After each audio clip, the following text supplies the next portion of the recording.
Bueno chicos, vamos a comenzar. Ya, buenos días ante todo. Miren, el día de hoy nos toca hablar acerca del cursillo sobre cardiopatía isquémica, ¿de acuerdo? Ahora, vamos a empezar con este breve caso clínico que ya me parece que muchos que han llevado práctica conmigo lo conocen, pero más o menos vamos a repasarlo, ¿ya? Este caso lo publiqué en la práctica con mi grupo. Es un paciente de 55 años, como pueden ver ustedes, se va casi hipertenso, diabético, y tabaquista con tratamiento habitual y que ingresa con tiempo de enfermedad 2 horas caracterizado por dolor torácico típico, ¿no? Y con clase funcional 4.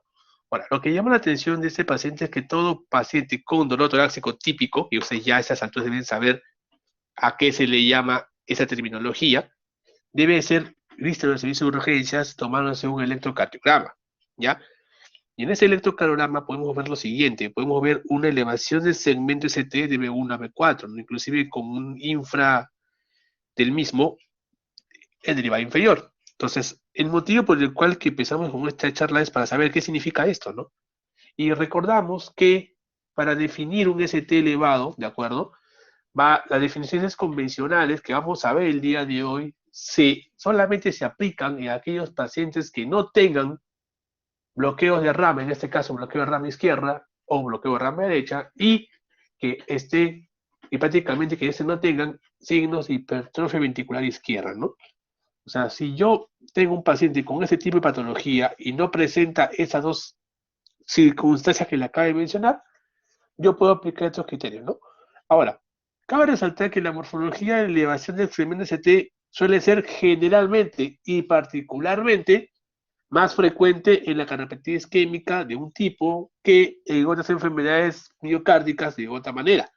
No quiere decir que, por ejemplo, a mí me han enseñado en mi teoría, o en mi Dubin, o en, no sé, la de Grava, o en el apunte de tal academia X, que la elevación del segmento CT en un infarto de miocardio siempre es convexo. O la elevación de un ST en pericarditis, por ejemplo, siempre es cóncavo.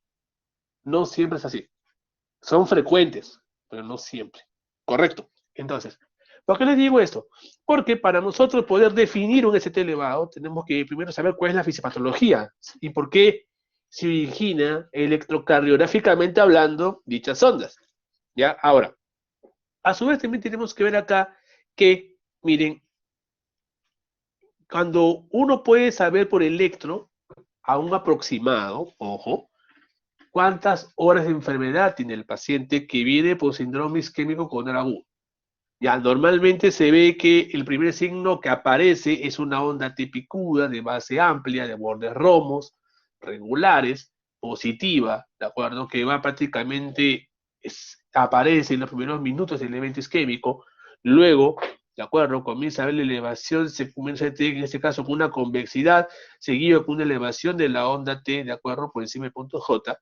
Luego pasan las horas, aproximadamente en las primeras 2 a 4 horas, comienza a haber un esbozo de onda Q, el ST comienza a bajar y la onda T se hizo bifásica, sigue pasando las horas, el ST se vuelve isoeléctrico, la onda Q se hace más prominente, hasta llegar a 12 a 24 horas, donde la onda Q es más prominente con un ST isoeléctrico y una onda T negativa simétrica de bordes regulares. Pero si este evento llega a pasar semanas, la Q queda presente y la onda T se hace positiva. Entonces, eso generalmente ocurre en la mayoría de pacientes, pero eso va a depender mucho de la respuesta del individuo a la isquemia.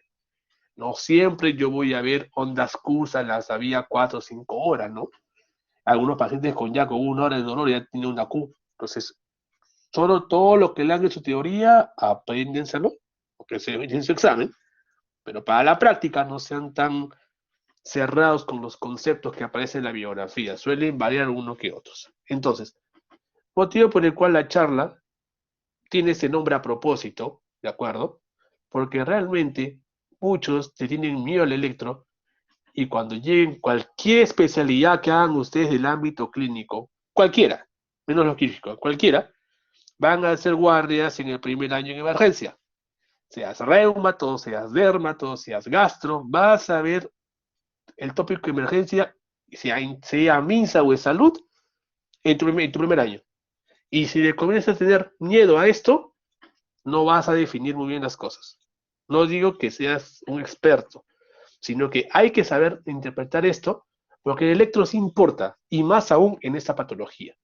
Ahora, vamos a ver los principios de vector lesión, vector isquemia, vector necrosis, recuadro anatómico, arterias secundarias, vamos a hacer un repaso de anatomía, como en los viejos tiempos. Luego vamos a ver la relación que existe entre las derivaciones electrocardiográficas y cómo estas van a verse implicadas según los vectores, ¿ya? Y por último, algunos ejemplos de práctica y las conclusiones. Listo. Ahora, ¿qué tenemos que recordar? Algunos principios fundamentales de potencial de acción. Recordamos dos puntos, lo que es la amplitud del potencial y la duración del potencial. Correcto. Entonces, este es un potencial de acción normal. Acá está el subendocardio, acá está el subepicardio. Correcto, se presentaba color verde y color morado. Normalmente la amplitud de ambos potenciales de acción es similar. Pero ¿qué es lo que llama la atención? La duración del potencial de acción. ¿De acuerdo? La duración del potencial de acción es un poco mayor en el subendocardio que en el subepicardio. En el subendocardio acá tiene un mayor componente positivo y el subepicardio mayor componente negativo. Entonces, como el potencial de acción normalmente dura más en el subendocardio, ¿de acuerdo? Acuérdense que la despolarización va hacia así y la repolarización va al revés. Entonces, normalmente cuando yo tengo ese tipo de condición fisiológica, es lo que yo voy a encontrar. Ahora, cuando yo hablé de cardiopatía isquémica, siempre tengo que hablar de dos tipos de vectores. Vector lesión, vector isquemia. El vector lesión siempre va a apuntar a la lesión, siempre. Cola negativa, cabeza positiva. En cambio, el vector isquemia, ¿de acuerdo? Siempre se va a alejar de la lesión. Caso contrario, positivo o negativo. En este caso estamos hablando de un ejemplo de una lesión subendocárdica. Lesión. Por lo tanto, acá la onda T es la que está representativa. Y tú sabes que la onda T representa la repolarización ventricular. Y el segundo concepto, en hablando de cardiopatía isquémica, el vector el vector isquemia se aleja de la lesión. Por lo tanto, si tengo una lesión aquí en el subendocardio, mi vector se va a alejar. Por lo tanto, ¿qué va a predominar más? Las fuerzas del potencial lazo subendocárdico. Por lo tanto, voy a tener yo una isquemia subendocárdica, una onda T hiperaguda y picuda. A ver, de nuevo, chicos. Aquí para que no se mareen. Ya. Esto que está aquí, por si acaso, es el potencial de acción normal. ¿Correcto? De subendocardio y de subepicardio. Si yo tengo, en teoría, ¿de acuerdo? Una isquemia subendocárdica, aquí, ¿ya? El vector lesión se va a alejar, perdón, el vector isquemia se va a alejar a la lesión. Y si se va a alejar a la lesión, va a haber más tejido isquemizado, por decirlo, a la redundancia. Y el potencial de acción va a demorar en actuar, más del usual. Al demorar más del usual el potencial de acción, la diferencia con el tiempo va a ser mayor en el subendocardio que en el subepicardio. Por lo tanto, hay un componente mucho más positivo a ese nivel y la onda T se manifiesta con una onda T hiperaguda y picuda y simétrica. Caso contrario ocurre cuando existe una isquemia en el subepicardio. El vector lesión se aleja del subepicardio y se va al subendocardio. Por lo tanto, va a aumentar más el tiempo a ese nivel y por lo tanto va a haber un mayor componente negativo, tiene una onda T simétrica invertida profunda, pero negativa. ¿En dónde? En el subepicardio. ¿De acuerdo? Isquemia subendocárdica, tengo onda T positiva. Acá vamos a verlo acá, perdónenme. Subendocárdica, onda T positiva. Isquemia subepicárdica, onda T negativa. Correcto. Listo. Ahora vamos a ver el vector lesión, que es el que nos interesa el día de hoy. El vector lesión representa el segmento ST y el vector lesión va a apuntar hacia la lesión. Si yo tengo una lesión subendocárdica, ¿de acuerdo? La amplitud del potencial de acción en este nivel va a disminuir la amplitud del potencial de acción en el subendocardio. Por lo tanto, al disminuir la potencial lesión en el subendocardio, va a predominar, ¿qué cosa? Las cargas negativas. Por lo tanto, yo voy a tener un infra del segmento ST. Porque supuestamente, ojo, la amplitud del subendocardio es similar a la amplitud del subepicardio. Correcto. En una lesión hay disminución de cardiomyocitos, por lo tanto la amplitud va a disminuir. ¿Y cómo? Y como la amplitud va a disminuir en el subendocardio, ¿quién predomina más? Las cargas negativas que ocurre en el subepicardio. Por lo tanto, va a haber un infradesnivel del segmento ST. ¿Correcto? Caso contrario, cuando yo tengo una lesión subepicárdica, en esta lesión obviamente va a predominar más estas cargas, esta amplitud del subepicardio va a verse disminuida. Por lo tanto, va a predominar más las cargas de la región subendocárdica y yo tengo una elevación del segmento ST. Ahora, es aquí, en este tipo de lesión, donde yo voy a hablar los principios de la arteria responsable de infarto. ¿Por qué? Porque las arterias coronarias tienen un trayecto epicárdico y el vector lesión que me apunta hacia el epicardio es el vector de lesión subepicárdica, que se representa por elevación del segmento ST. Entonces, si yo tengo un ST elevado, ahí recién puedo hablar de arteria responsable de infarto.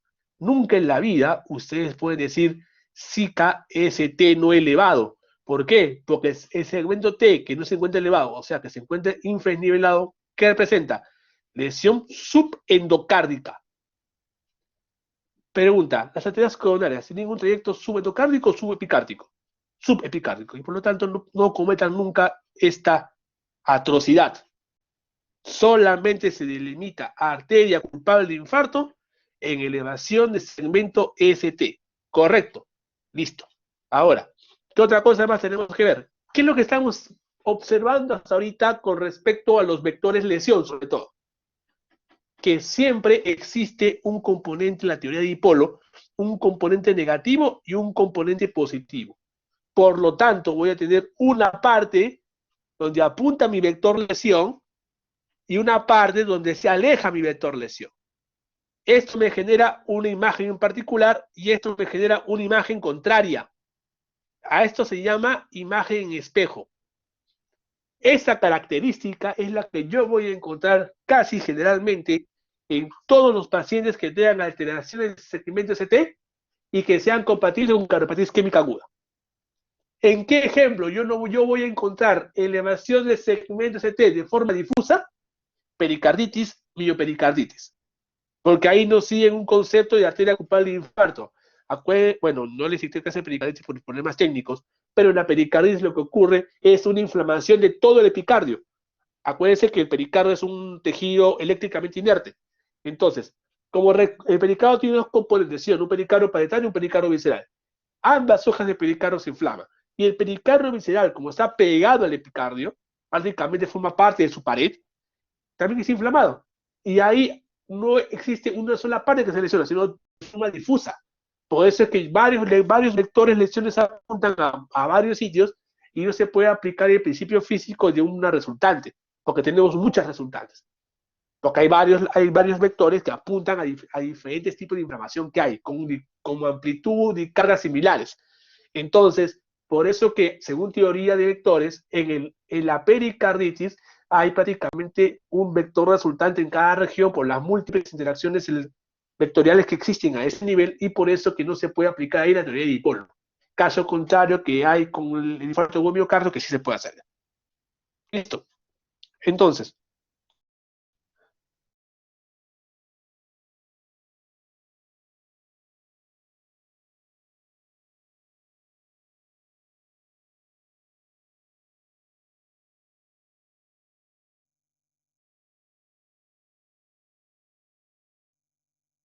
a ver chicos, una vez hecha esta aclaración, ¿de acuerdo? Tenemos que mencionar acá lo siguiente, que para yo hablar de teoría vectorial, ¿de acuerdo? Simplemente es la resultante, ¿de acuerdo?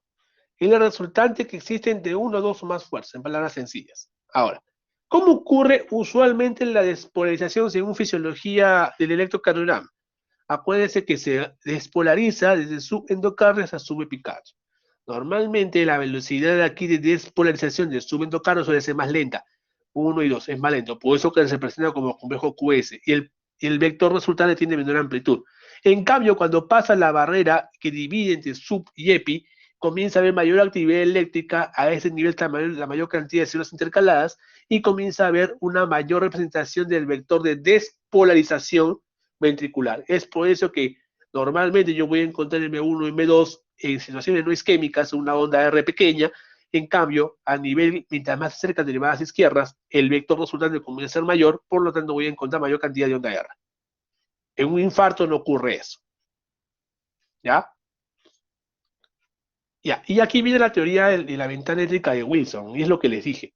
Normalmente, nos tenemos que recordar que esta teoría está prácticamente basada en que el área infartada, ¿de acuerdo? Actúa como una ventana eléctrica, como un aislante, ¿de acuerdo? Normalmente el subendocardio tiene una actividad eléctrica intracavitaria disminuida, por eso que no se representan muy bien los potenciales de acción vectoriales resultantes. Pero cuando ocurre una isquemia transmural, o sea que afecta también al subepicardio, ¿qué es lo que sucede? Hay mayor cantidad de ventana eléctrica, y es por eso que cuando yo tengo un patrón QS como ese que está aquí, ¿qué quiere decir esto? Que hay una mayor cantidad de lesión que abarca de subendo al subepi, que hace que mi potencial de acción prácticamente no pueda llegar al resultante, es decir, la onda R prácticamente está muerta. Por eso que yo veo compró QS. En cambio, si es que yo veo una isquemia prácticamente localizada o una lesión localizada que no basa la barrera entre el que divide el subendo y el subepi, yo puedo encontrar esos complejos, o Q pequeña, o una onda R con una onda negativa, o una Q grande con una poca porción de onda R con una onda negativa. ¿De acuerdo? Esto aparece en los territorios donde prácticamente no hay un compromiso transmural, pero cuando hay un complejo QS quiere decir que ya hay un componente transmural que abarca tanto el EPI como el subendocardio.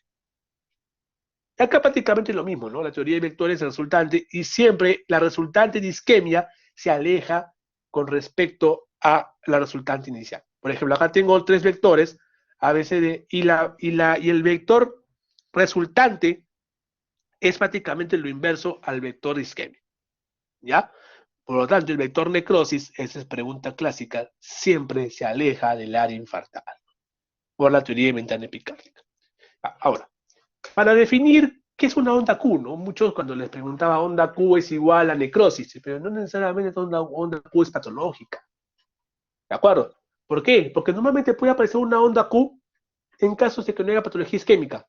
A ver, chicos, para hacer esto dinámico, dígame una enfermedad o una entidad en el cual aparezca onda Q sin que sea infarto. A ver, espero sus respuestas en el chat.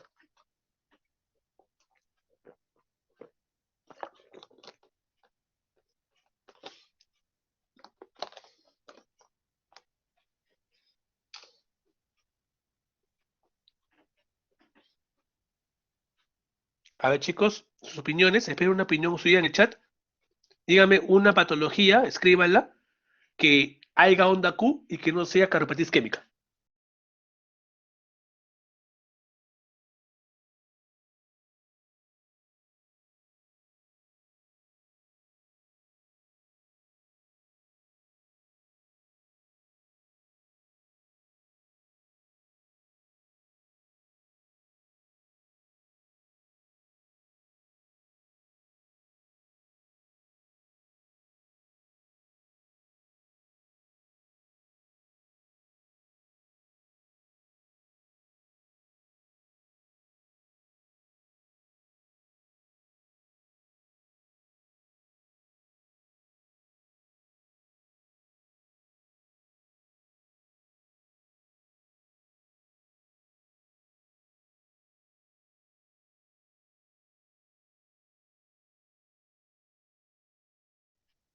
Muy bien, Álvaro. La hipertrofia ventricular izquierda puede causar con onda Q. Acuérdense que la onda Q, electrocardiográficamente hablando y fisiológicamente, representa la despolarización del septum. Cuando yo tengo un septum hipertrofiado en ausencia de cardiopatía isquémica, obviamente eso me puede representar una onda Q, ¿no? Ahora, a ver, Yanela, ¿un infarto agudo no? Hemos dicho que una Q no necesariamente es infarto. Entonces, ¿Qué criterios clásicos yo puedo considerar para definir una onda Q patológica compatible con un evento isquémico? Son tres. Eso que está en el castellano es una definición antigua, pero para ustedes es muy, muy importante que lo recuerden. ¿Por qué? Porque la onda Q, para que sea patológica, se define, uno, con estos tres criterios. Número uno, que la amplitud o el voltaje total sea más de una cuarta parte del voltaje de la onda R. O sea, más del 5%. Segundo, que la duración de esta onda sea mayor a 0.04 segundos, o sea, un cuadradito. Y tercero, que esta onda tenga muescas tanto en su rama descendente como en su rama ascendente. Basta que tengas 2 de 3, es considerado una onda Q patológica sugerente de infarto. Y acá viene la palabra clave, en 2 o más derivadas continuas. Eso apúntenlo bien. No vaya a ser, no, doctor, yo veo por ejemplo, en el TEP, tengo el patrón de Banging White, S1, Q3, T3. Ah, porque tiene Q3 y usted me ha enseñado esto, es isquemia. No. Tiene que ser en 2 o más derivadas continuas. La onda Q en el patrón de Banging White, que aparece en el TEP, es otra explicación, que ocurre prácticamente cuando como el TEP ocurre la atracción de cavidades derechas, hay una rotación del eje, y eso ocurre también que los vectores se desplacen. Y la onda Q, en este caso, una explicación de esta sería el desplazamiento del eje rotacional del corazón hacia la derecha con una verticalización o dirección hacia la derecha del vector resultante de la despolarización ventricular izquierda y derecha. Esa básicamente es la aplicación del patrón de Manning-White, pero que no tiene nada que ver con el evento isquémico coronario que estamos ahorita estudiando. Ahora, pero ¿hay más definiciones de onda Q? Claro que sí, las hay. En esta guía publicada en 2019 por la Sociedad Española de Cardiología, hay un montón de criterios de onda Q, ¿de acuerdo? Que es por cada derivada. Como acá dice muñequito, más fácil de aprenderse el castellano, y es cierto. Entonces, un consejo, chicos, esto lo revisan con calma, no es necesario que se lo aprendan, porque eso es básicamente ya para residentes de cardio, pero se los dejo ahorita para que ustedes lo conozcan. Con que ustedes me conozcan esas tres definiciones es suficiente, ¿de acuerdo? Porque esto, ojo, diagnostica casi un 80% de todas las ondas CUP con seguridad de que es isquemia, ¿ya? Eso es un poco más fineza. Ahora, lo que se había dicho hace más o menos un buen tiempo, que el electrocardio tiene una secuencia. A veces, muchas veces nosotros en el servicio de urgencias, cuando el paciente no dice tiempo de enfermedad, a veces los pacientes no suelen darnos muy buenos datos. Tienes que hacer un buen clínico para que puedas sacarle, por decirlo así, la información más precisa al paciente. Que uno, no suelen tener muy bien esa práctica. Y en segundo lugar, en este evento agudo, lo que te interesa es diagnosticar rápido y preciso. No que estés ahí preguntando horas, porque mientras más horas te demores, va a ser peor. Ahora, aquí como vemos, según Valles de Luna, su libro, les recomiendo que lo lean. O sea, si han comprendido bien el Dubin y el Vélez, y a aquellos que les guste la electrocardiografía, léanse a Valles de Luna. Créanme que les va a dar una visión totalmente diferente a la electrocardiografía. La van a amar. Entonces, Valle de Luna, ¿qué es lo que nos dice? Que normalmente cuando ocurre el infarto, según publicaciones también que ha hecho él, ocurre lo que les dije, una onda T picuda. En minutos, básicamente primeros 60, 90 minutos, comienza a haber una elevación de ese T. ¿Y qué es lo que notan acá? Que la R aún permanece, ¿sí o no? Y no vemos onda Q. Cuando pasa más de 6 horas, ¿de acuerdo? Hasta las 12 horas, ya hay una onda Q y comienza a hacer un pequeño descenso de segmento T y la onda T comienza a ser isobifásica. Cuando ya el evento isquémico es establecido entre 12 a 24 horas, ¿de acuerdo? ¿Qué es lo que sucede? Ya prácticamente desaparece la onda R, hay una onda Q prominente, un complejo QS, el ST está casi isoeléctrico y la onda T está más isobifásica. Pueden pasar varios días, acá él lo pone como semana, pero en otra literatura pone que puede ser más de 48 horas. Podemos ver un ST totalmente isoeléctrico con una onda T negativa simétrica profunda. Y aquí ocurren tres escenarios. Cuando yo tengo esto, aquí un complejo QS con una onda T positiva de pequeño voltaje, es igual de que ya el isquemia ya avanzó, y es más transmural. Entonces, Valle y Luna te dice esto para que más o menos tú en tu mente puedas ver aproximadamente en cuánto tiempo de enfermedad te encuentres. se aplica en todos los pacientes, en la gran mayoría, para su población, obviamente. Yo puedo hablar de experiencia personal, no quiero que la tomen en cuenta porque no está publicada, pero sí tomarle como una especie de anécdota de todos los pacientes que yo he visto con Zika, ¿ya? Solamente en lo que he visto yo, un 40 o 50% sigue la secuencia de valles de luna. El resto, yo inclusive he visto complejos QS como este, que según valles lo ponen semanas, yo lo he visto a las 2 o 3 horas. ¿Y eso cómo es posible, doctor? Porque cada tejido miocárdico responde muy diferentemente a la isquemia que puede ocurrir en un Zika. Unos suelen morirse más rápido, o sea, me refiero al tejido miocárdico. Otros suelen hibernarse, duran más tiempo, soportan mejor la isquemia. Y eso de que depende de que el corazón esté preparado para ese tipo de evento, ¿no? ¿Y cómo? Un corazón que esté acostumbrado a actividad física, tenga coronarias no tan lesionadas, microvasculatura funcionante. Entonces son varias, y sobre todo un metabolismo cardíaco que responda mejor a la isquemia. Pueden inclusive demorar más tiempo en aparecer estas morfologías que Valle de Luna publica. Pero si tengo un tejido miocárdico totalmente opuesto a lo que les he mencionado, van a aparecer más rápido. ¿Ya? Listo. Entonces, vamos a recordar un poco de anatomía. Ya, esto ya es conocidazo por ustedes. Acá está la bibliografía clásica que usábamos en ese momento nosotros para enseñar anato. Aquí tenemos lo siguiente, ¿no? Según Gray y según Testula Tardieu, que para mí son los mejores textos de anatomía que hay en el mundo, no se compara a ninguno.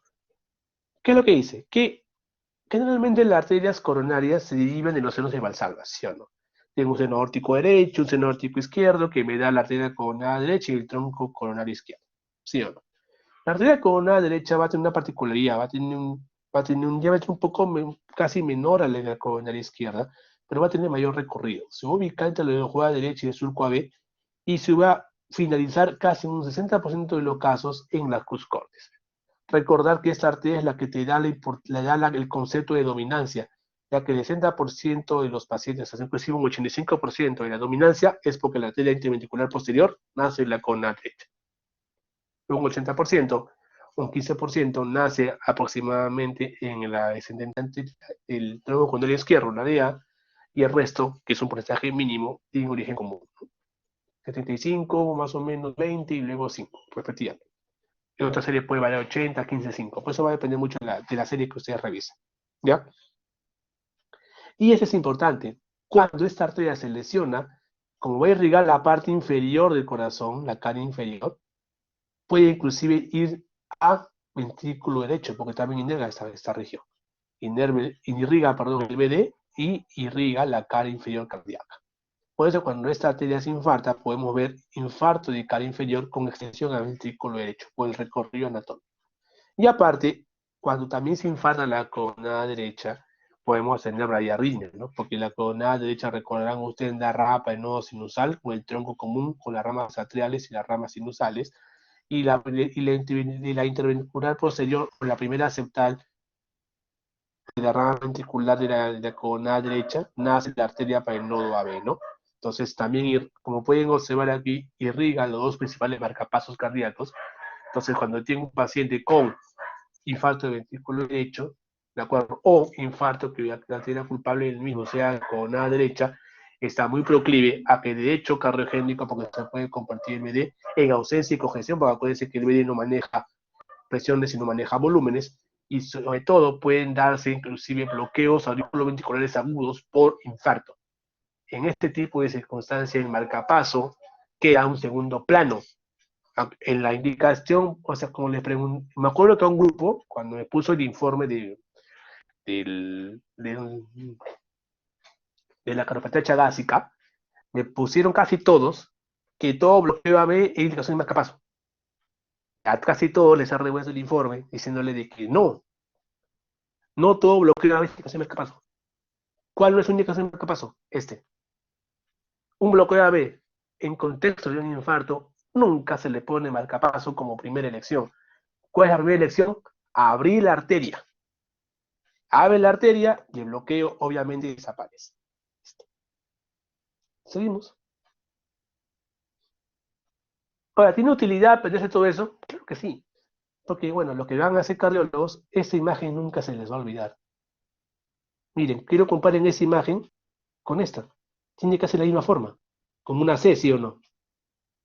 Por las puras esquematiza así, no, porque ustedes así lo van a ver cuando haga el cateterismo o cuando les llegue un informe de un paciente con CATE. De acá para acá, esto es por si acaso proximal y distal, no existe medio, ¿ya? Según los conceptos anatómicos. Para algunos autores sí, pero según anatomía no existe segmento medio.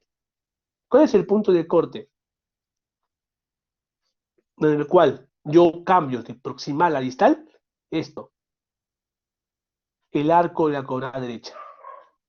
Aquí nace una arteria llamada la marginal aguda.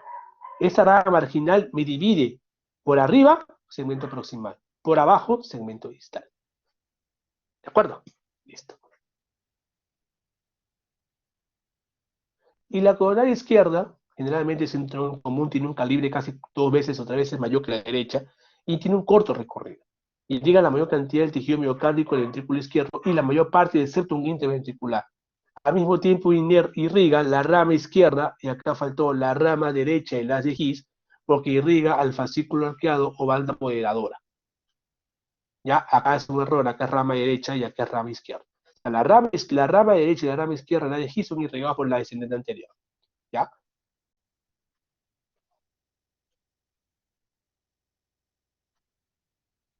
Y esa es una imagen de cinesiografía en la cual se delimita las arterias principales, ¿no? Acá tengo el tronco de la coronaria izquierda que se divide en dos, eso que saca es la DEA, esto que saca es la circunfleja. La DEA acuérdense, tiene sus ramas, primera diagonal, septales, luego segunda diagonal, y por último ramos terminales, ramos auriculares, pero ramos ventriculares septales. En cambio, la circunfleja, a su vez, tiene un obtuso marginal, y después el obtuso marginal se divide entre lo que es proximal y lo que es distal. Y la misma circunfleja tiene una rama auricular. Es por eso que cuando en la clase de pericales se lo voy a decir, pero un diagnóstico diferencial en el cual yo puedo tener una onda P de mayor duración de tiempo, de poco voltaje y asociado a un ST elevado en determinadas derivaciones, ese es igual a infarto de circunfleja. Es un tip que les estoy dando. ¿Ya? Así que tienen eso en cuenta. Y en este CATE también tenemos que ver que obviamente este vaso está destruido, ¿no? Acá tengo todo con atromatosis difusa, con, aquí para que lo pueden ver, miren aquí, esto que les voy a señalar es la estenosis, miren, esto que está acá, es la estenosis. Tengo una estenosis casi 90%, 95% en la parte proximal de la DEA, con ateromatosis difusa, de malos lechos, etc. Y recordar estos principios es fundamental porque el corazón divide bien cara, ¿no? Siempre le van a preguntar esto, donde quiera que vayan. No creo que le pregunten en el examen de acá del cursillo, pero si es así, eso siempre viene, ¿ya? Y al mismo tiempo siempre le van a preguntar cuando es su examen de NAN, de salud, los banqueos, residentado médico, las caras del corazón. ¿Y qué derivadas están relacionadas con las caras cardíacas? Ya. Eso es fácil, ¿no? B1, B2 la parte septal, B4 la parte anterior, B5, B6 lateral baja, D1 y AB lateral alta, y 2 es y ABF la calle inferior, ¿no? Y eso se relaciona con los segmentos que tenemos acá por eco, ¿no? Chicos, un segundo, por favor, me disculpen.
Entonces, como dijimos hace un segundo, estas esa delimitación por derivadas en el electro de los diferentes segmentos cardíacos, uno puede decir más o menos el territorio de infarto que puede ocurrir en este tipo de lesiones, ¿ya?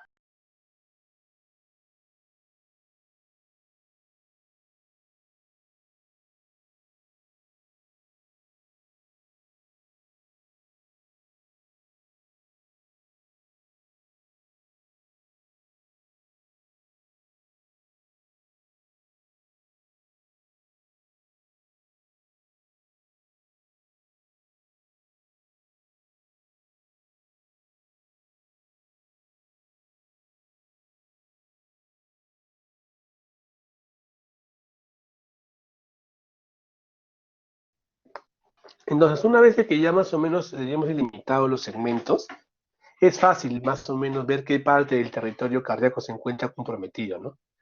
Ahora, vamos a empezar.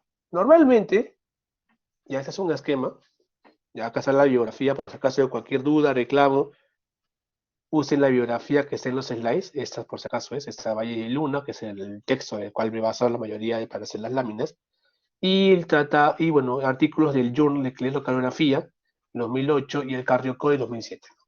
Listo. Y también está el Castellano, el Vélez, el Chobus, el Lector. Cualquier cosa y reclamo con esas biografías que le menciono. Ya, Dubín no.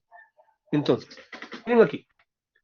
Cuando yo tengo una obstrucción que me ocluye la parte proximal de la coronaria izquierda, o sea, su tronco, mira, lo que voy a, perdóname, vamos a delimitarlo, vamos a pintarlo con este color para que se vea mejor, con el color azul, ¿de acuerdo? Acá listo. Si acá está mi trombo, mi obstrucción. ¿Cómo se va a comportar la parte vectorial en las derivadas del plano frontal o derivadas de miembros? El vector se va a dirigir, como pueden ver ustedes, hacia la derecha, en dirección a menos 180 y menos 90 grados. Esa dirección del vector, ¿a dónde apunta el vector resultante? A BR. Por lo tanto, ¿qué yo voy a encontrar? Dijimos que el vector lesión apuntaba siempre a la lesión, valga la redundancia, ¿correcto?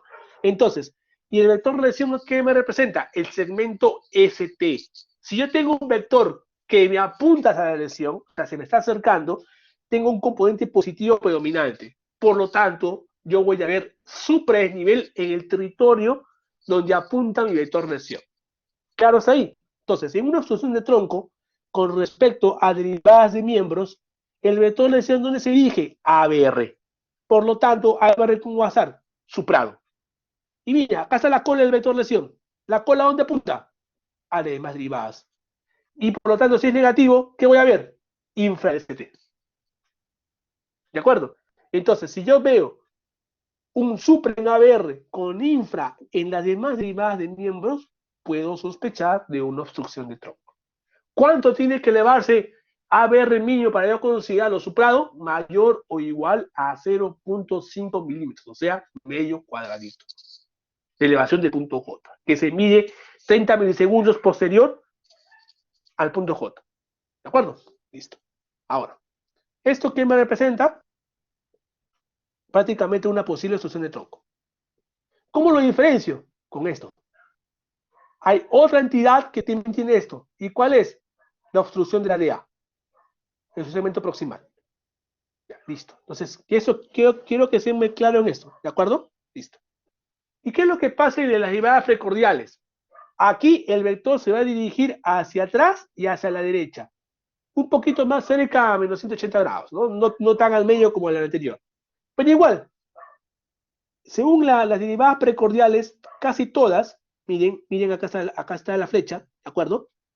Las únicas que tienden a tener un carácter de positividad es B1. ¿Por qué? Porque B1 está más o menos por acá. Acá el vector se está como que positivizando, porque mientras más distal esté el vector, es más negativo, ¿sí o no? Y mientras más proximal sea el vector, se hace más positivo. ¿Correcto? Entonces, como B1 abarca este espectro de acá y toda esta área, ¿ya? Hay un cierto componente positivo en dicho vector resultante. No total, un cierto componente. Por eso es que yo en B1 yo voy a encontrar un supra discreto de segmento ST cuando yo tengo una obstrucción del tronco. Pero eso no ocurre en las demás derivaciones. ¿Por qué? porque las demás derivaciones es negativo, porque apunta más hacia la cola del vector. Yo voy a tener infra en B2, B3, B4, B5 y B6. Entonces, ¿cuál es el patrón electrocardiográfico de un paciente que te llega a emergencia con dolor torácico típico?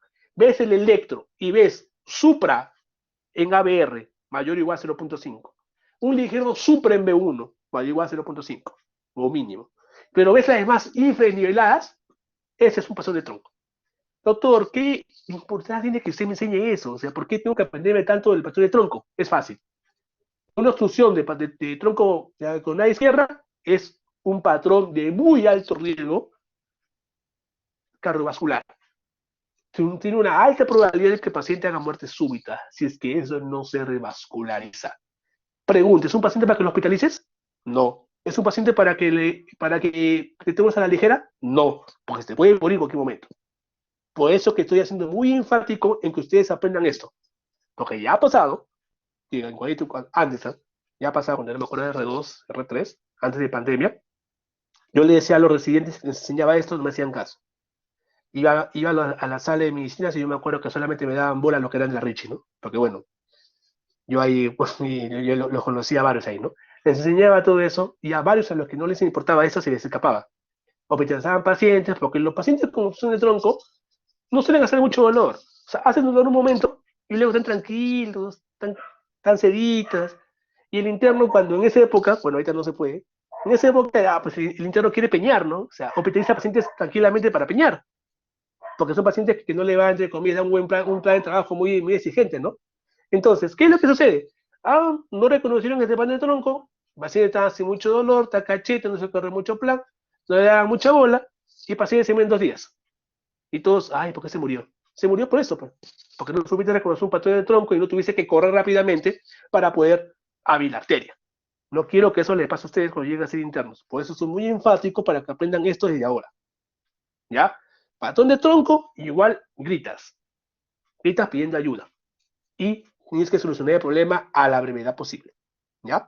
Ahora, esta parte que está aquí es muy interesante porque se acuerda que le dije en la lámina anterior que el principal diagnóstico diferencial de una elevación del segmento ST en ABR y en B1, ¿cuál era?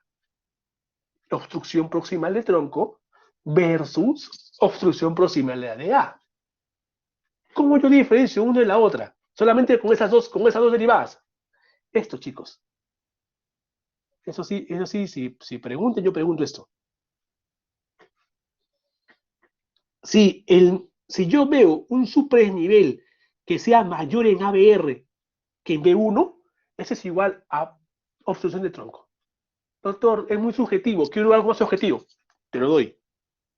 Divides el cociente de la obstrucción de tronco de AB, perdón, en la elevación de cerebro ST en ABR con la elevación de ST en B1. Si es mayor a 1, ese es patrón de tronco. Demostrado. Ahí tienen varios criterios. ¿De acuerdo? Listo, seguimos.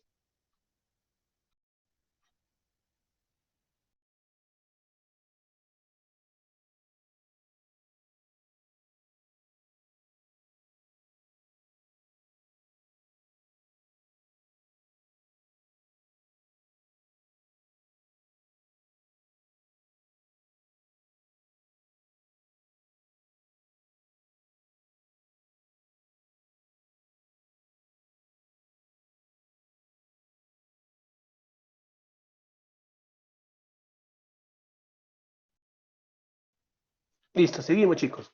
¿Qué es lo que sucede ahora cuando la obstrucción se encuentra aquí, en la parte proximal de la DA? ¿Ya? Si se recuerda, en la parte proximal de la DA, aquí el vector tiene una particularidad bien interesante. Apunta en dos lados.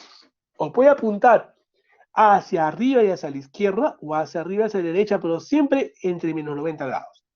¿Ya? Aquí, obviamente, ya no se va a acercar tanto a BR, pero va a tener un ligero componente por aquí. Por lo tanto, ABR se encuentra un poquito superado. En cambio, aquí también pueden encontrar un ligero supra en ABL, porque igual que acá, apunta un poco hacia esa región. Pero lo que yo siempre voy a encontrar es esto. Ese sí es clásico. Infra del ST en derivadas inferiores. ¿De acuerdo? Listo. Ahora, Y estos siempre están asociados a bloqueo de rama derecha de no, que lo vamos a ver en el próximo seminario. Ahora, ¿qué es lo que sucede en las derivadas precordiales? El vector va a apuntar ya no hacia arriba, como quien diciendo hacia menos 90, sino va a apuntar hacia abajo, como diciendo hacia más o menos a más 90. Y yo voy a encontrar aquí una mayor elevación del segmento ST en B1 y sobre todo en B2. Pero también voy a verlo en B3, ligeramente en B4, y acá se aleja B5 y acá se aleja B6 con un infra. Por lo tanto, ¿cuál va a ser el patrón electrocardiográfico de una elevación del segmento ST por obstrucción proximal a DA? Vamos a derivar de miembros. Un supradiscreto en ABR con un supradiscreto en ABL y discreto en D1. ¿Qué es lo que me da la infra en cara inferior? Vamos a precordiales, que acá es la clave. Veo un mayor supra de ST en B1, B2 y B3, discreto en B4 y un infra en B5 en B6. Ese es igual a día proximal. ¿De acuerdo? Doctor, ¿cómo lo diferencio del anterior? Fácil. ¿Se acuerda que le dije que el cociente entre la amplitud, o sea, la elevación de ABR sobre la elevación de A1 tiene que ser mayor a 1 para que sea tronco? ¿Sí o no? Sí. Entonces, ¿cómo yo lo distingo la DA? Al revés. Que sea menor de 1. Punto. Ya estamos con eso.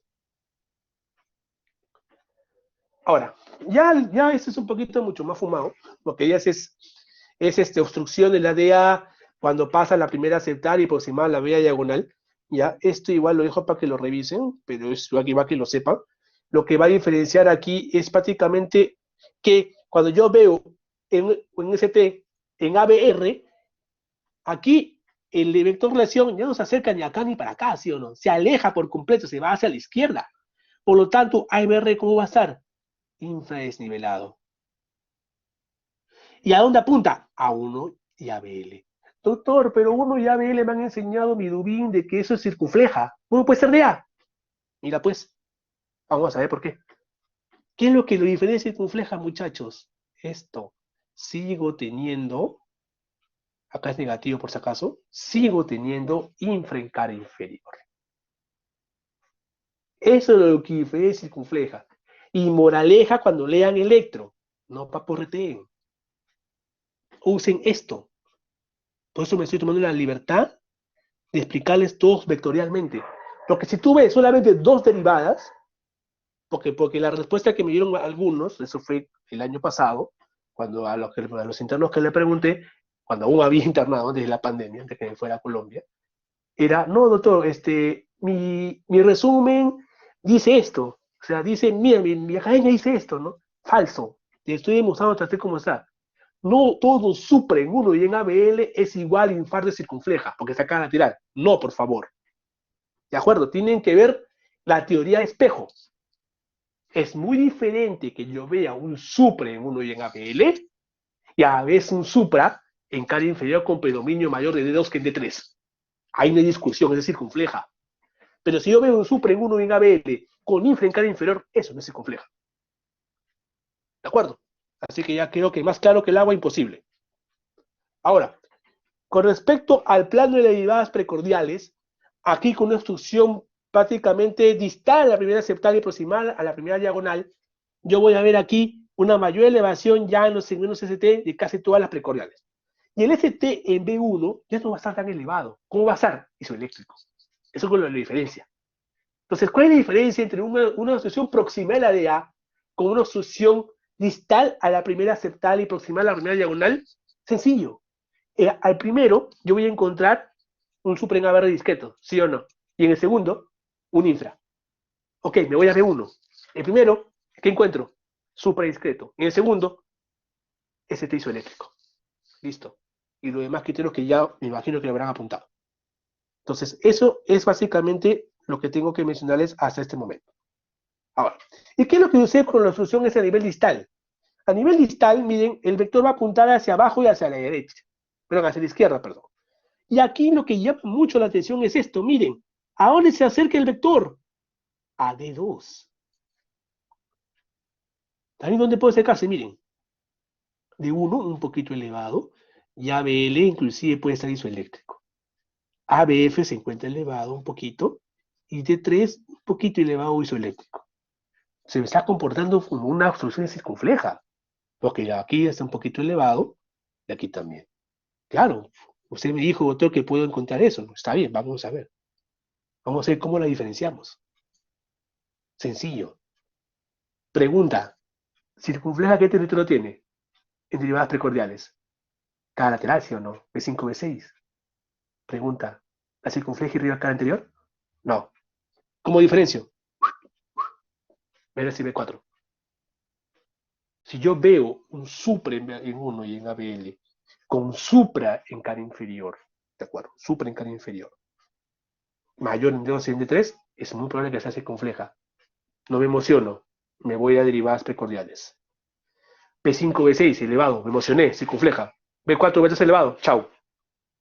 Nunca se ve una elevación de B3 y B4, inclusive hasta B2, en infarto circunfleja. Jamás se ve eso. Por eso es que tienen que ver todas las precordiales, analizarlas.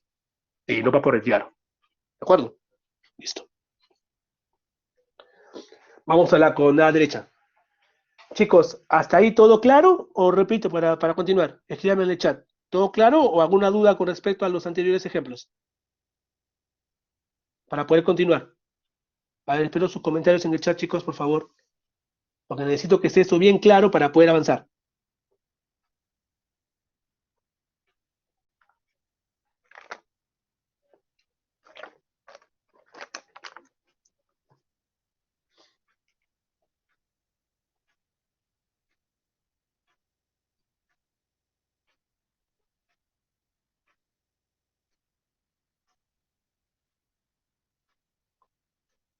Perfecto, José. Perfecto, Leonardo. Perfecto. Los demás concuerdan con José, con Leonardo. ¿Todo claro, por favor, para poder solventar las dudas con respecto a la DA, que es lo que me interesa? Bien, Jean-Pierre. Perfecto. Katy, perfecto. Ok, dos más para ver si hay una más duda, si no continuamos. Dos más, chicos. Ya, Kelit, claro, perfecto. Ya, perfecto. Ok, entonces, seguimos.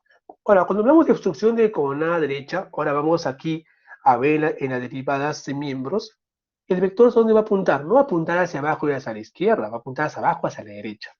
Como la flecha apunta, ¿a dónde? Acá, hacia abajo, hacia la derecha, con dirección más o menos en más 110, más 105 grados. Esto que está acá es la representación del vector de 3. Por lo tanto, como la flecha va a ir hacia abajo, ¿a dónde apunta más? A la cara inferior, ¿sí o no? Pero ¿a dónde más se dirige la cabeza del vector? A D3. Por lo tanto, en un infarto de coronada derecha, ¿qué encuentro? Supra en cara inferior. Muy bien. Y si yo veo sospecha desde coronada derecha, ¿qué derivada tengo que ver? D3. D3 es mayor que D2, muy probablemente que sea coronada derecha. Listo. Ahora, segundo punto a memorizar, o mejor dicho, a analizar.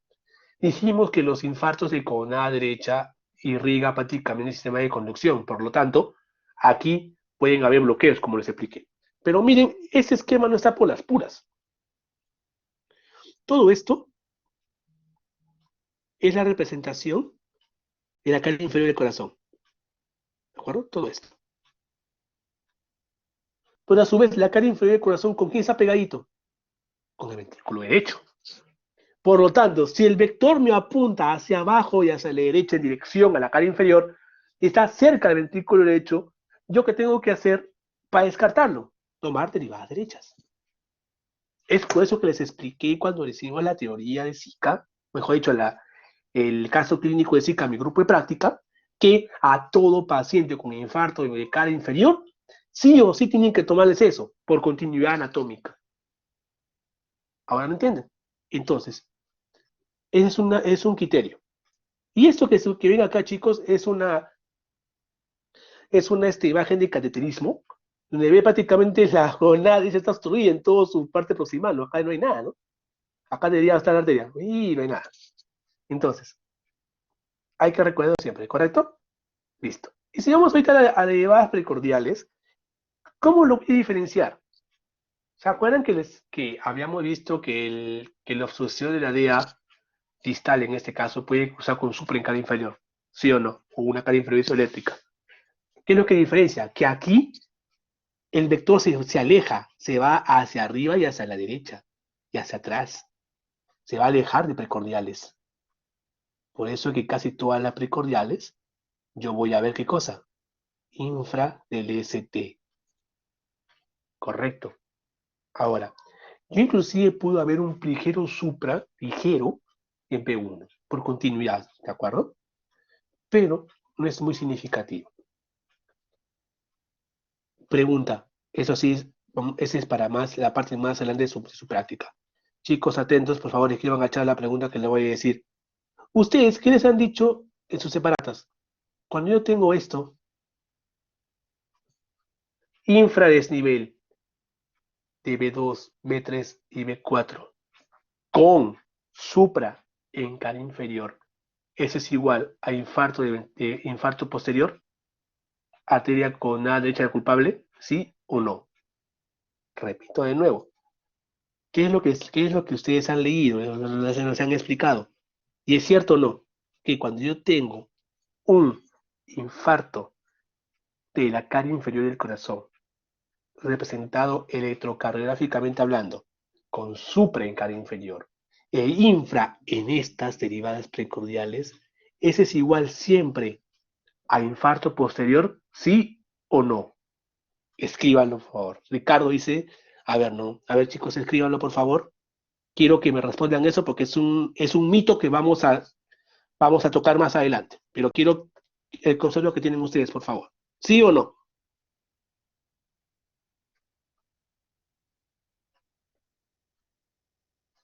A ver, espero su respuesta, chicos.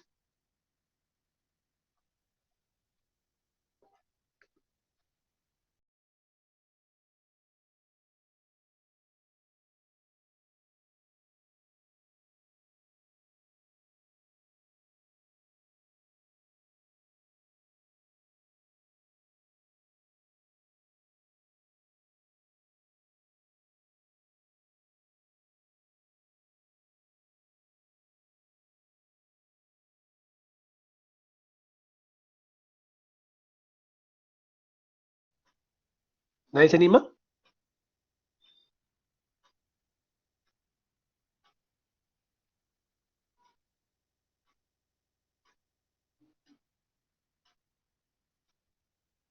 Bueno, ya.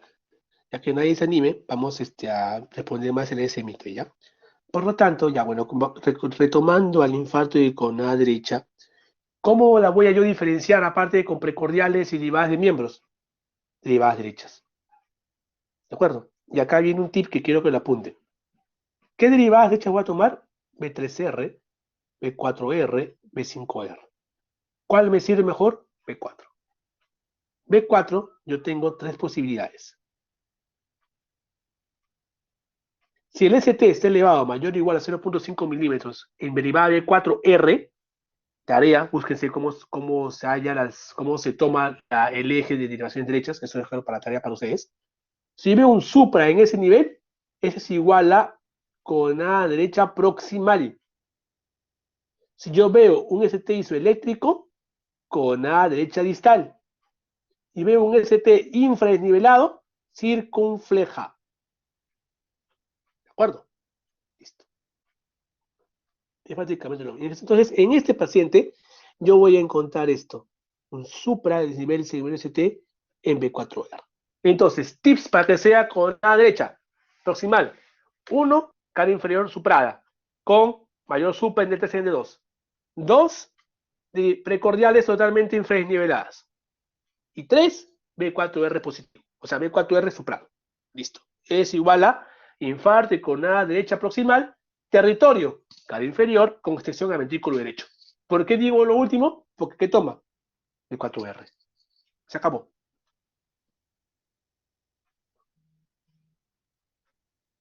Ahora, ¿y qué es lo que sucede en el plano de las demás miembros cuando ocurre una obstrucción distal?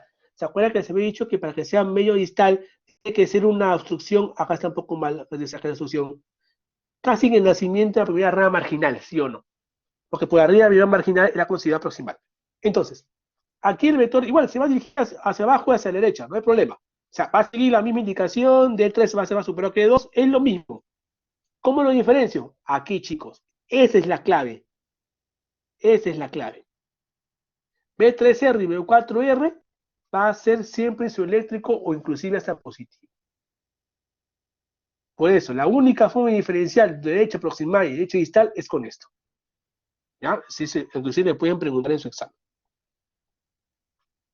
Ahora, y para ver con respecto a sesiones especiales en infarto de ventrículo derecho, acuérdense que acá está la cara inferior y acá está el ventrículo derecho, ¿sí o no? Cuando nosotros tenemos un infarto aislado del ventrículo derecho, una revisión, me pareció muy interesante a mí, es que ven algunos pacientes que solamente cuando yo veo un supra ligero en ABF, ligero, discreto, pero veo a su vez, ojo, un mayor supradesnivel, mayor supra en B3 y en B4R, ese es igual, y con un supradiscreto de 1B4, ese es igual a infarto aislado de ventrículo derecho.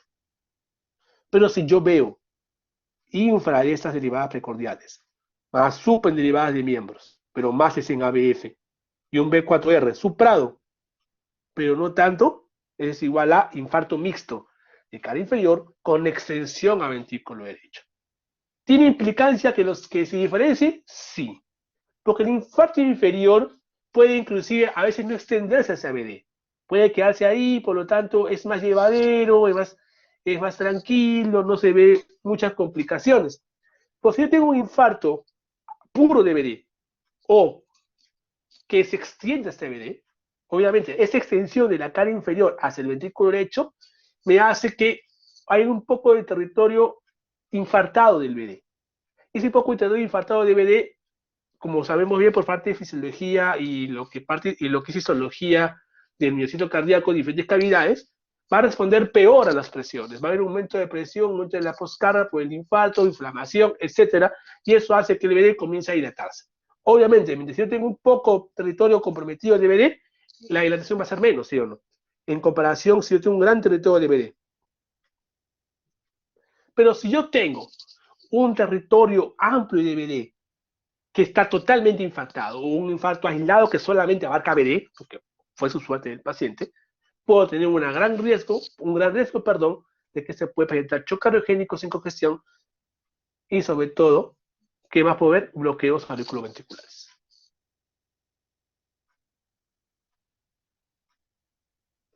¿Qué otros criterios electrocardiográficos yo debo conocer aparte de los que ya les he mencionado para ver solamente infarto ventrículo derecho?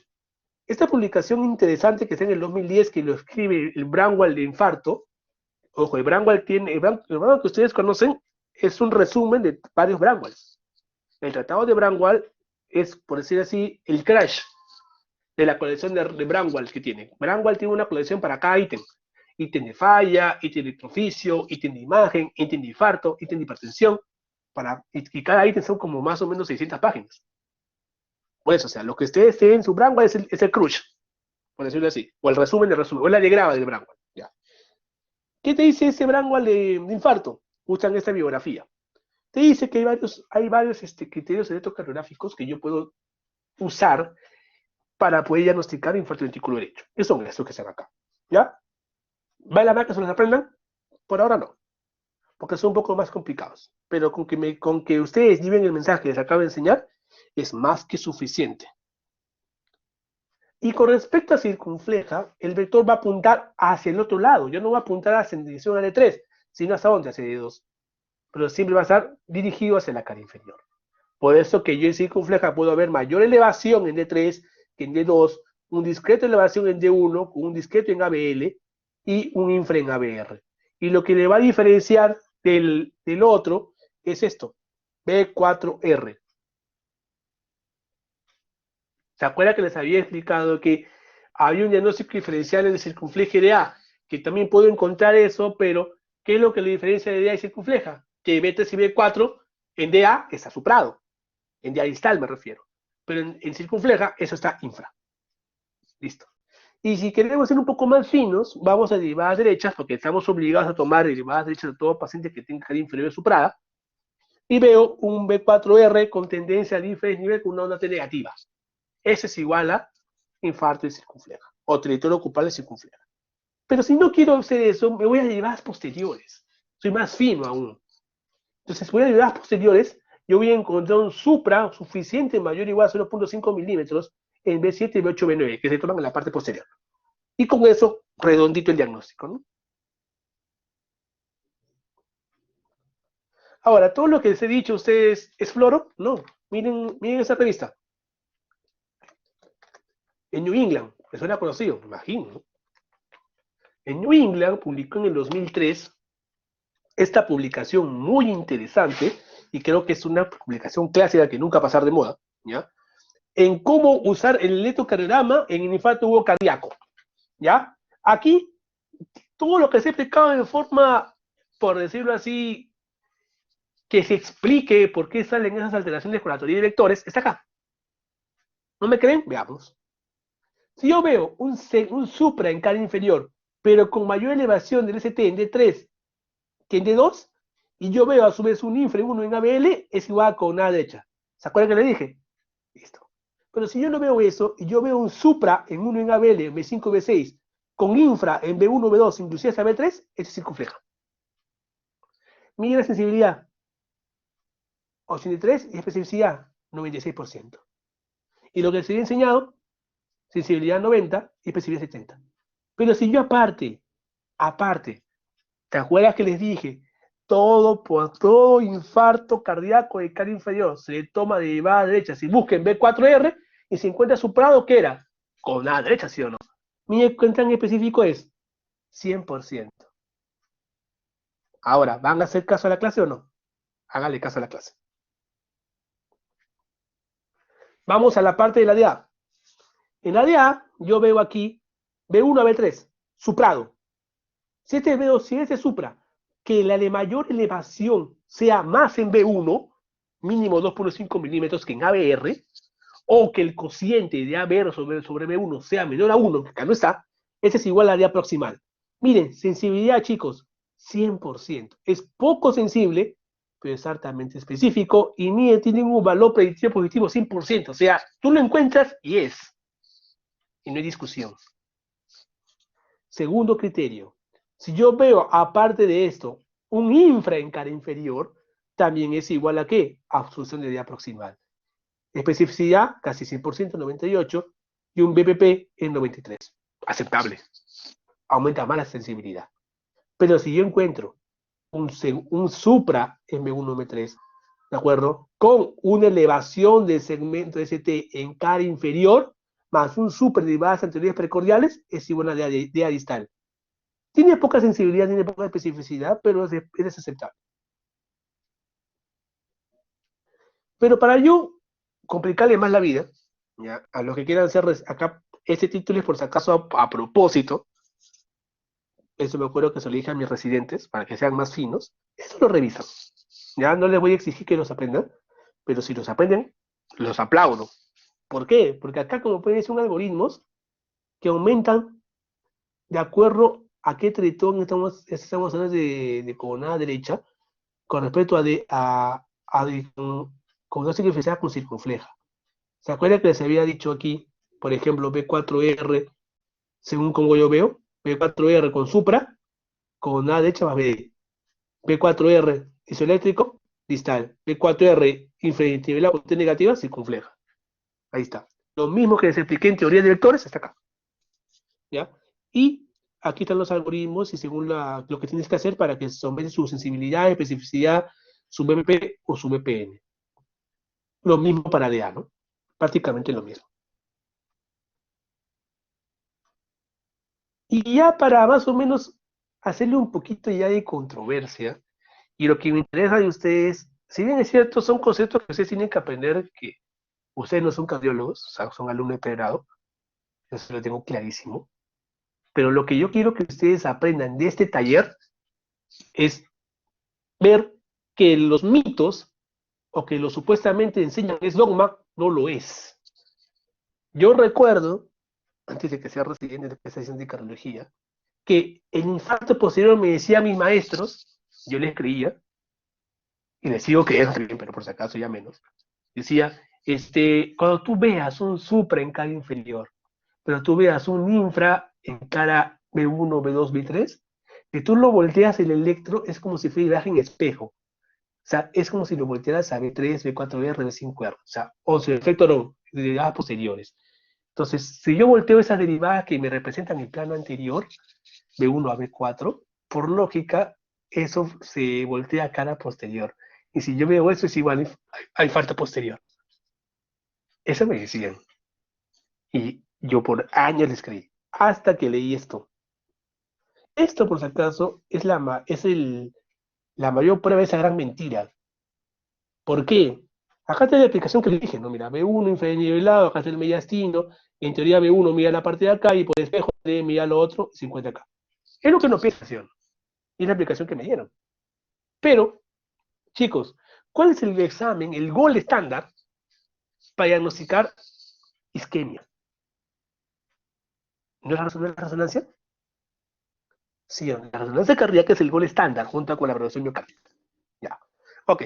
Ese estudio, que publicó en el Eurojurnal en 2015, ¿qué es lo que demostró? Que por resonancia vieron este parámetro. Los supras en cara inferior los compararon. Inclusive, inclusive también otra forma que te decían los maestros es esto, la onda R prominente. ¿Se acuerdan?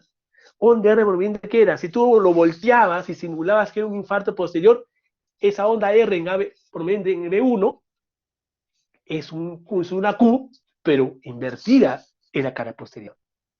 Entonces, ¿qué es? Inclusive también que decían, una onda R prominente en ausencia de infarto, que igual crecimiento ventricular derecho. Una R prominente con antecedente de infarto, decían que era igual a un infarto, una necrosis posterior. Ya. Lo que yo pongo en cuenta es esto, posterior. Miren aquí. A ver. Onda R prominente en B1 era posterior, ¿sí o no? Perfecto. Vamos a mirar acá. Ese es un corte de una resonancia. Si supuestamente estamos hablando de una R prominente, la R acá está en B1, ¿sí o no? El vector lesión, en este caso vector necrosis, ¿dónde apunta? A B1, ¿sí o no? Apunta, perfecto. Entonces, si es posterior, ¿a dónde tiene que ir? Tiene que ir acá, ¿sí o no? Porque esta es la parte posterior del corazón. ¿Pero dónde se dirige? Se dirige hasta acá. Chicos, ¿es de la cara posterior o la cara lateral? Cara lateral. Oh, sorpresa, nos estaban mintiendo. Y esto fue estadísticamente significativo. Entonces, una onda R prominente en B1 no representa infarto posterior. ¿Qué representa? Secuela de infarto lateral.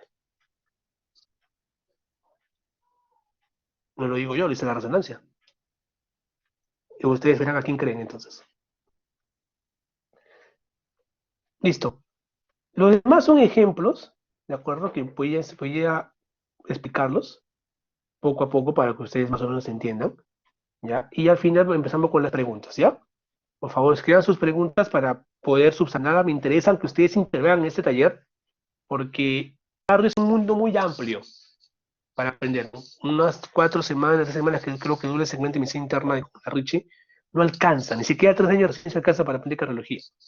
Pues lo que me interesa que ustedes aprendan, creo que lo demostré también con un grupo de práctica, es que aprendan las patologías más frecuentes que van a ver, como médicos generales, o como futuros cardiólogos, o futuros internistas, emergenciólogos, o también intensivistas, ¿no? Y dentro de esas es esto, es el infarto. Un médico general que no le conoce infarto, particularmente hablando, no merece ser llamado médico. Ustedes tienen que reconocer el infarto, porque es lo que van a ver en su vida, durante toda su vida. Hasta que decidan hacer una especialidad, obviamente, que no tenga nada que ver con clínica, ¿no? Entonces, esto para ustedes necesito que lo aprendan muy bien, chicos. Cualquier duda, me dicen, ¿ya? Empezamos. Tengo un paciente tabaquista y hipertenso con otro tráfico intenso, 4 años de duración. Bueno, acá está la respuesta, ¿ya? Pero, ¿por qué la obtengo? Miren, yo veo aquí un infra en B1, B2 y en B3. Perdón, un supra, perdón. B1, B2 y B3. Y al oeste un infra, ¿en dónde? En cara inferior. ¿Recuerdan? supra en cara anteroseptal con infra en cara inferior es igual a DA proximal. Seguimos. Así que, tips nada más. Mujer obesa, dolor torácico intenso con 3 horas de evolución. ¿Qué veo acá? Supra en cara anterior septal. Ah, ya, yo sé que es DA. Entonces, ¿cuál es? Pero si tiene, la DA puede ser aproximado y distal, así en términos sencillos, ¿no? No quiero que se aloguen con que es primera diagonal, no. Con ustedes, primera aproximado y distal. Si la DA proximal yo veo infra en cara inferior con supraprecordiales, en la distal yo veo supraprecordiales o puedo encontrar inclusive ST suprado o isoeléctrico inferior. ¿Y qué encuentro acá? ST suprado en inferior. Y es el diagnóstico. Y ahí, chicos, es sencillo esto. No es tan complicado. No le tengan miedo al electro. Tercero, varón de 55 años con otro psicotípico, obeso y epidémico. Miren, veo supra en cara inferior. Mayor supra en dónde? En D3 que en D2. Hasta ahí queda con A derecha, ¿sí o no? Cara inferior. Y si es con A derecha y cara inferior, ¿qué estoy obligado a sacar? Derivadas derechas. Acá estoy, B4R, B5R, B6R. Supra en derivada derecha es igual a con A derecha proximal con excepción del artículo derecho. Y ya está.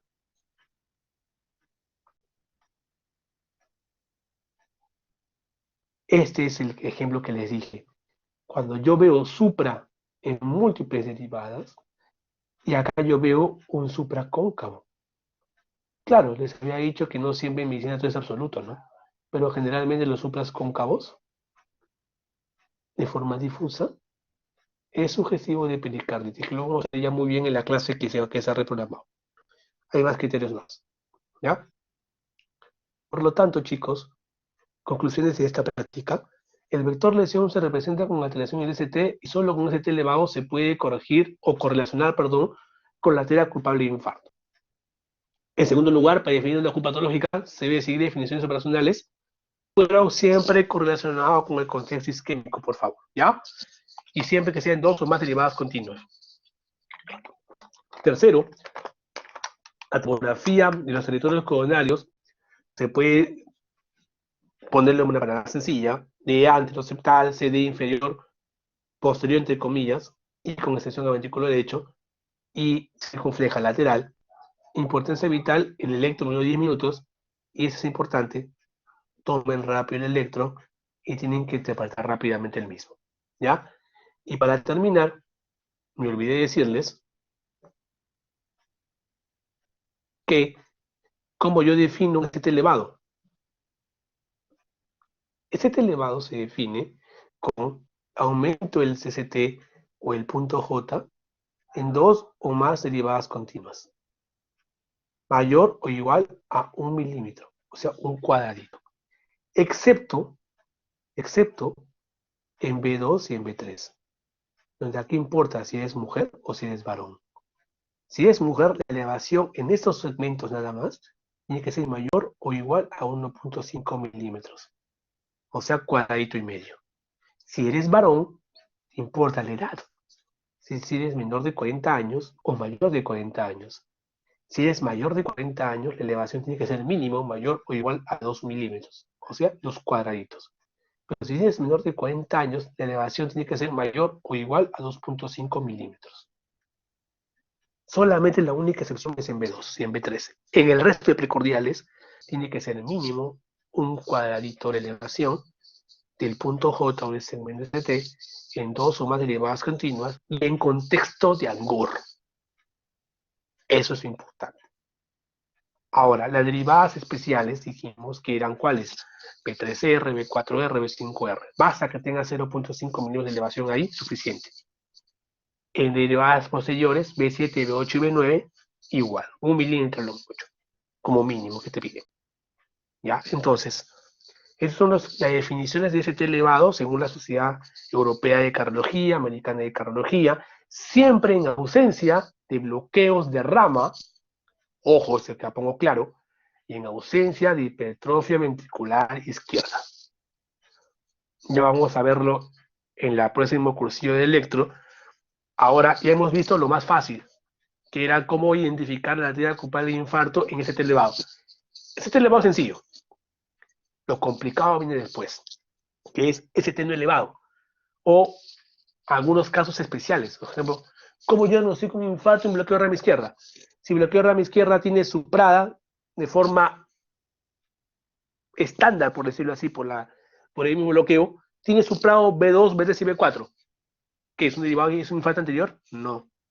En los bloqueos de rama izquierda, para yo ponerlos como un equivalente de alto riesgo isquémico, en contexto de Angor, voy a usar otros criterios. Igual para los pacientes que tienen bloqueo de rama derecha de novo.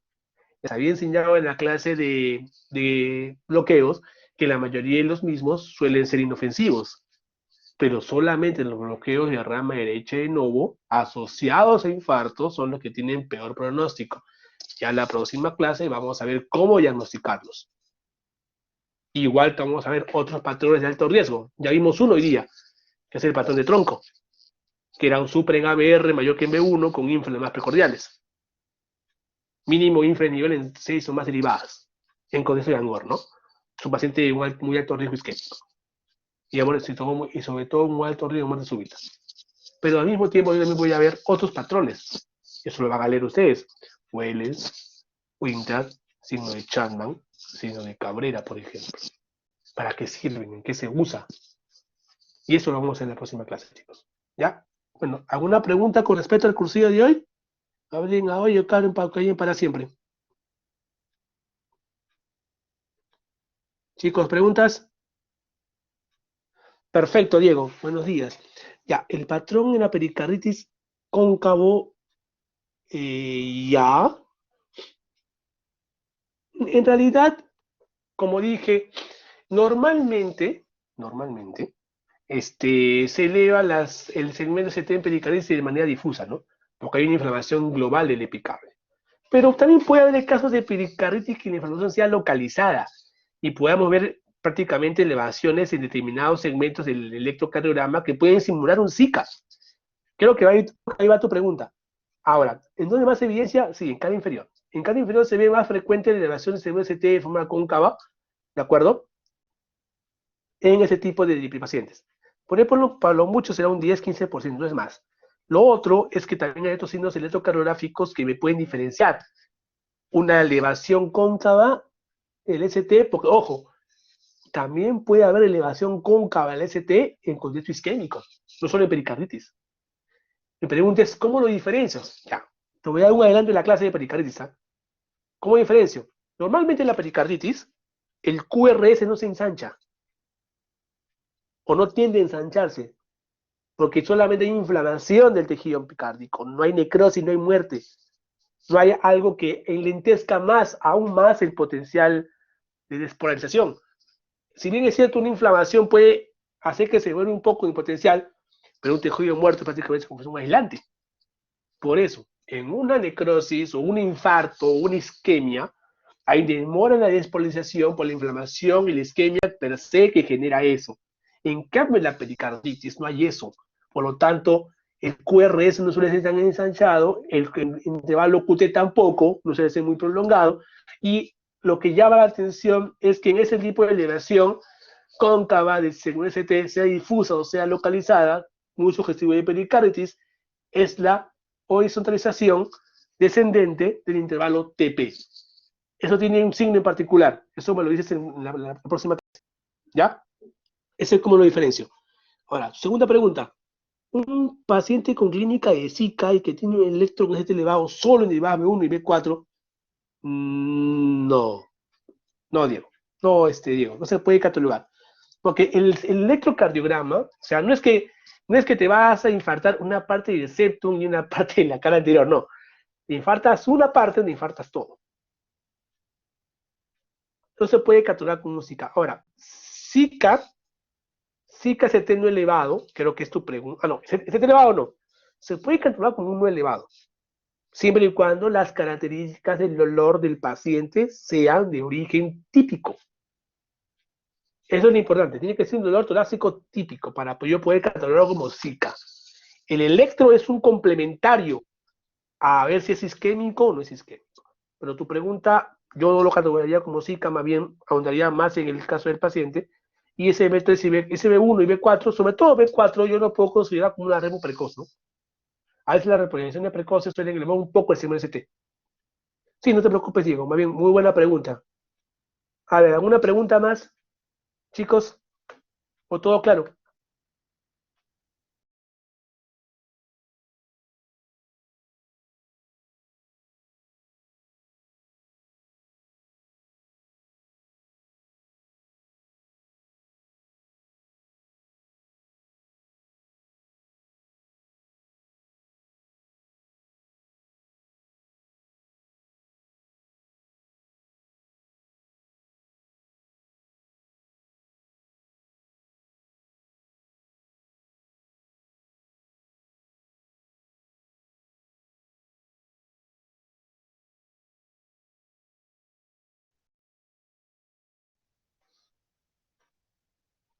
Sí, es que, Abner, tu pregunta, tu apreciación es clara. O sea, está bien tu respuesta. Un paciente con ese patrón de tronco no debe pasar a piso, de ninguna manera. Por el alto riesgo de muerte súbita que tiene. Tiene que darse una unidad de observación o una unidad coronaria o en la emergencia. Si bien la emergencia no es un lugar para hospitalización, porque es un flujo rápido de pacientes, y realmente en la emergencia estabilizas el cuadro muy agudo y sueles derivar a las especialidades pertinentes para que una respuesta oportuna para ese mal agudo, ¿no? No es un sitio para estudiar. Entonces, un paciente que llega con obstrucción de tronco por electro, con clínica de dolor, no lo puedes lisar, para empezar. ¿Cuál es la única solución? CATI con angioplastia. Entonces, ese paciente, si pasa a piso, tiene que pasar ya con cateterismo con su revascularización. Si pasa un piso de hospitalización, me refiero. Pero si le hacen el CATE, ya sale el tronco, calcificado, hecho leña, y te dieron multivaso, eso no lo vas a ver con stents. Eso va a cirugía bypass. Y si va a cirugía bypass, tiene que ir mínimo a una unidad coronaria. Ni siquiera en un piso de cardio, tiene que ir a una unidad coronaria. Entonces, pacientes de esas características, mínimo unidad coronaria de cuidados intensivos cardiovasculares o una unidad intermedia. Nunca una sala de hospitalización. Muy bien a tu pregunta, Abner. Muchas gracias. No, gracias a ti, Abner. Siguiente, chicos. ¿O todo está claro con Zika? Ya, ok, Fabricio. Normalmente cuando tú tienes una... A ver, vamos a darlo por acá. Ya. A ver, normalmente toca tiene ese corazón, ¿sí o no? Ya. Voy a pintarte con otro color, con azul aquí, un territorio infartado. Correcto. Quiero que asumas, Fabricio, que este sea el ventrículo izquierdo normal, ¿ya? Solo con ejemplos prácticos, ¿ya? Este es ventrículo izquierdo infartado, ¿ya? Listo.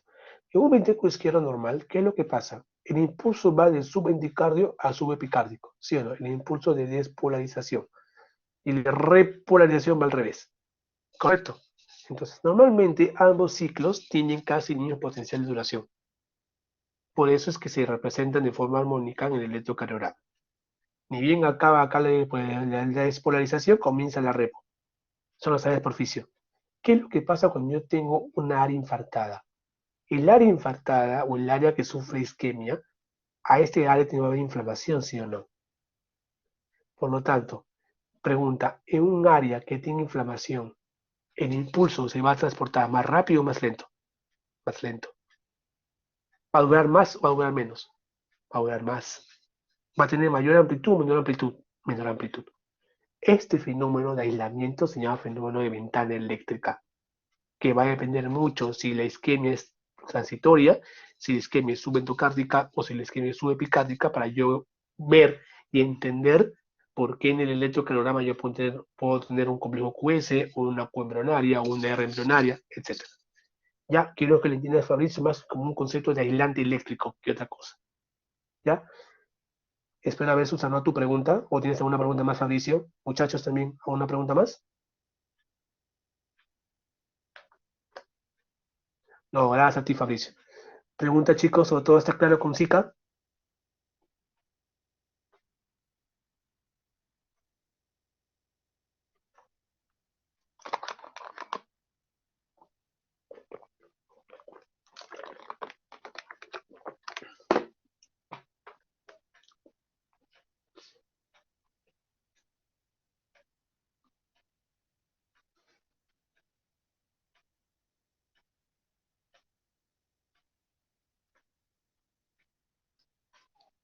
Chicos, ¿preguntas o todo claro?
Perfecto, José Luis, todo claro, muy bien.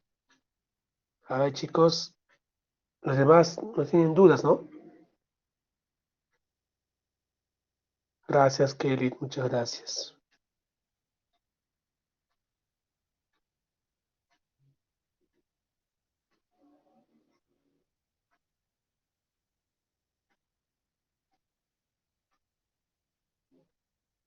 Les aconsejo, me olvidaba decirles, si pueden descargarse el paper, me avisan.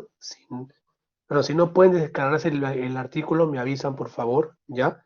Quiero que revisen este artículo que les va a ustedes servir muchísimo, ¿de acuerdo? Es el de acá, el que dice Carricore, ¿ya? Me avisan, uno de su grupo que me avise para mandarlo, si no le mando el delegado, el de acá. Este Carricore es muy interesante porque es prácticamente un New England más actualizado y uno que resume muy bien lo de Chobos y lo de Valles de Luna. Es básicamente donde he sacado la parte vectorial, se le explica a grosso modo, ¿no? La parte vectorial más la explica en el Chobos y en el Valles, pero los algoritmos, las pepas, las he sacado de ahí. Entonces, si desean, lo leen, si no pueden bajarse el PDF, me avisan para mandárselo al delegado o a uno de su grupo para que lo distribuya, para que ya puedan leerlo, ¿no? Y puedan ustedes familiarizarse. Ya, perfecto, entonces manda el delegado junto con la clase de hoy y también la clase de trombosis venosa que me falta juntarle al delegado el día de ayer. Ya le mandé por si acaso las 6 prácticas que estuve con mi grupo, ya, y también le mandé el cursillo de crecimientos ventriculares. Así que pídanselos a él si es que aún no se los ha pasado. ¿Ya? Listo. ¿Ninguna pregunta más, no, chicos? Hablen ahora porque les quedan 10 minutos. Les quedan 10 minutos, chicos. ¿Eh? Hablen ahora, chicos.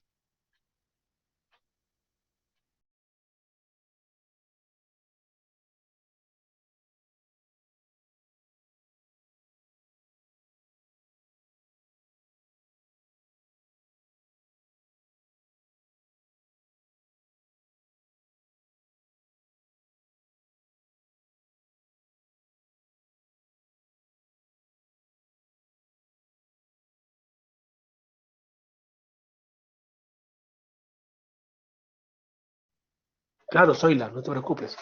Mira,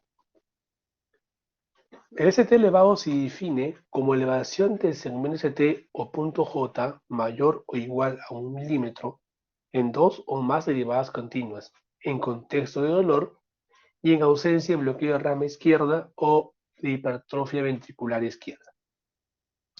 Sin embargo, en las derivaciones B2 y B3 tiene una particularidad. Va a depender mucho del sexo. Si es mujer, la elevación ya no va a ser 1, sino va a ser mayor o igual a 1.5 milímetros o un cuadradito y medio. Si es varón, varía la edad. Si es menor de 40 años o si es mayor de 40 años. Si es menor de 40 años, la elevación tiene que ser mayor o igual a 2.5 milímetros, 2.5. Y si es mayor de 40, la elevación tiene que ser mayor o igual a 2 milímetros o 2 cuadraditos. Esas son las derivaciones convencionales.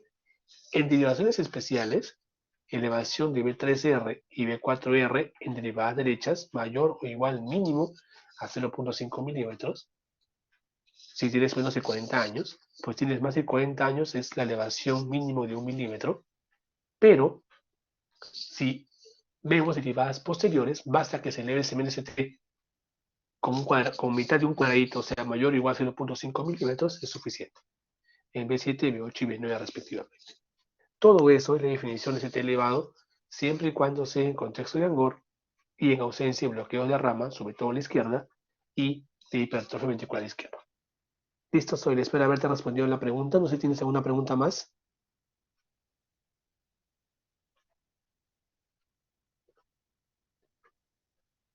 No, gracias a ti. ¿A una pregunta más y lo demás?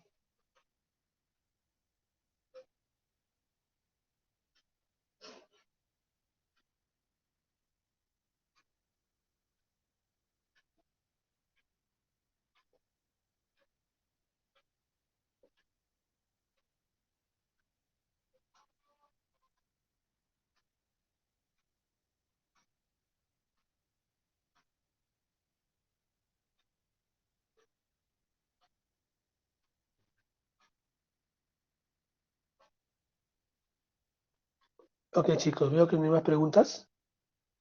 Entonces voy a dar con concluido el seminario, o el cursillo, mejor dicho.